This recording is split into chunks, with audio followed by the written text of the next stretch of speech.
இன்னைக்கு நான் நெருப்பு பற்றி கூறப்போகிறேன். நெருப்பு நமக்கு மிகவும் அவசியமானது. நெருப்பால் நமக்கு சூடான காற்று தருகிறது. குளிர்காலத்தில் மிகவும் அவசியமானது. நெருப்பு நமக்கு உணவுகளை சூடுபடுத்துவதற்கும் மிகவும் பயன்படுத்துகிறது. நெருப்பு இல்லாமல் நமக்கு ஒரு வேலையும் செய்ய முடியாது. ஏனென்றால் கரண்டிலும் நெருப்பால தான் ஒர்க் ஆகிறது. நெருப்பு காய்ந்த இலையில் பற்றி இருக்கும் போது முழுமையான காடு அப்படியே எரிந்து போயிடும். அதனால் நமக்கு தீ மிகவும் அவசியமானது. தீ ஐம்பூதங்களில் ஒன்று. நன்றி. இப்போ பாத்தீங்கன்னா மூன்றாவது இடத்துல இருக்கக்கூடிய ஐம்பூதங்கள் நெருப்பு. அப்ப இந்த உலகத்துல நெருப்பு இல்லாம எந்த ஒரு வேலையும் செய்ய முடியாதா? மாணவர்களே, நெருப்பு இல்லாமல் எந்த வேலையும் செய்ய முடியாதா? நம்மளுக்கு அத்தியாவசியமான தேவைகளில் ஒன்றே நெருப்பு. ஆனா அந்த நெருப்பு அளவுக்கு அதிகமானால் என்ன ஆகும்? இந்த உலகம் அழிந்துவிடும். காடுகள், அதாவது இந்த உலகத்தில் இருக்கக்கூடிய காடுகள் எல்லாம் என்ன ஆயிடும்? நெருப்பு பிடிச்சிருச்சுன்னா காடுகள் எல்லாம் என்ன ஆயிடும்?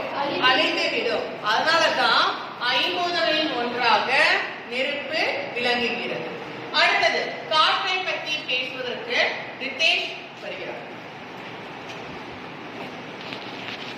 வணக்கம், நான் ரிதேஷ் கே.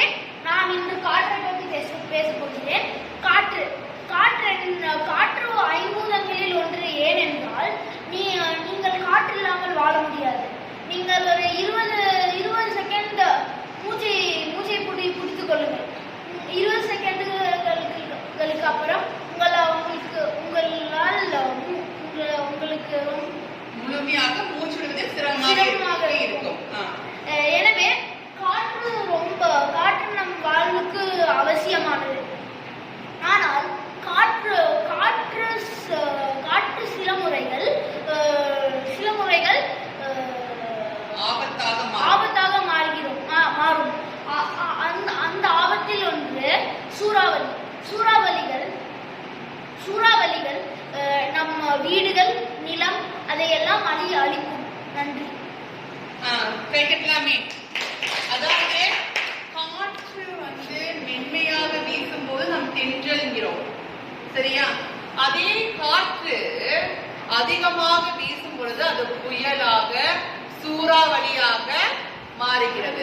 அதிகமாக இந்த சூறாவளியில் பாதிக்கக்கூடிய நாடுகள் இந்தோனேஷியா, ஜப்பான், அப்புறம் தைவான், இந்த இடங்கள் எல்லாமே பாத்தீங்கன்னா காற்றால அதிகமாக பாதிக்கப்படக்கூடிய இடங்களாக இருக்கின்றது. நன்றி கண்ணா. அடுத்தது ஐந்தாவதாக ஆகாயம் என்கின்ற வானத்தை பற்றி பேசுவதற்காக டியாஸ் வருகிறார். வணக்கம். இன்று நான் ஆகாயத்தை பற்றி கூறப்போகிறேன். ஆகாயம் நமக்கு நிறைய நீர் மற்றும் பல ஆரோக்கிய பலன்களை தருகின்றது. இதுதான் சூரியன், சந்திரன், நட்சத்திரம் ஆகிய பலவேறு இயற்கைகள் இருக்கின்றன. ஆகாயத்தில் பலவேறு நிறங்களும் நிறைய நன்மையான வாசனை மற்றும் இந்த வாசனை நமக்கு நம் மனதில் இருக்கும் சந்திக்க வரும் மகிழ்ச்சியை வழங்குகிறது. ஆகாயம் சற்று நேரத்தில் மழை தரும். சந்திரன் ஆகாயத்தில் மழை, சூரியன் போன்ற ஒளிகளை தருகின்றது. நன்றி. இப்பொழுது ஆகாயத்தை கூறினீர்கள். ஆகாயம் பாத்தீங்கன்னா கதிரவன் இருக்கிறார்கள், சந்திரன் இருக்காங்க, நட்சத்திரம் இருக்கு. இதெல்லாம் சரியான நேரம் இருக்கிறதுனாலதான் சரியான ஒளிகள், அதாவது சூரியன் சரியான மறையுது, உதயமானாலும் நம்மளுக்கு இருளும் வெயிலும் மாறி மாறி வருகிறது இல்லையா? இப்போ இது இல்லைன்னா, வானம் தன் கடமையை செய்யலைன்னா உலகம் என்ன ஆகும்? உலகம் இரண்டு போயிடும். ஏன்னா அந்த வானத்துக்குள்ளதான் நட்சத்திரங்கள், கதிரவன், நிலா ஆகிய இயற்கைகள் உள்ள அடங்கி இருக்கு. இது எல்லாமே இருக்கிற இடம் எதுன்னா வானம் என்கிற பேரண்டம்.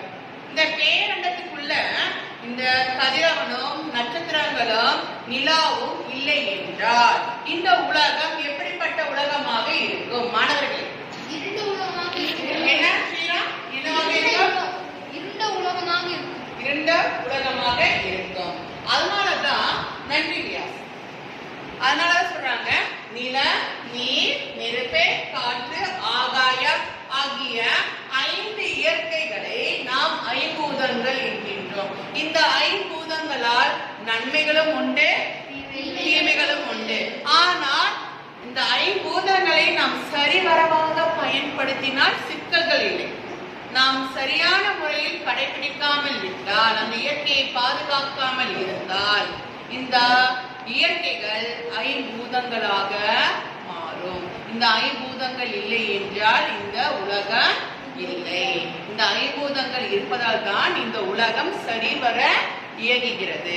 எனவே இந்த ஐம்பூதங்களையும் நாம் என்ன செய்ய வேண்டும்? பாதுகாக்க வேண்டும். மீண்டும் நாம் அடுத்த வழக்காய்வுல நாம் இந்த மாதிரி தலைப்புல மீண்டும் பேசலாம். நன்றி மாணவர்களே.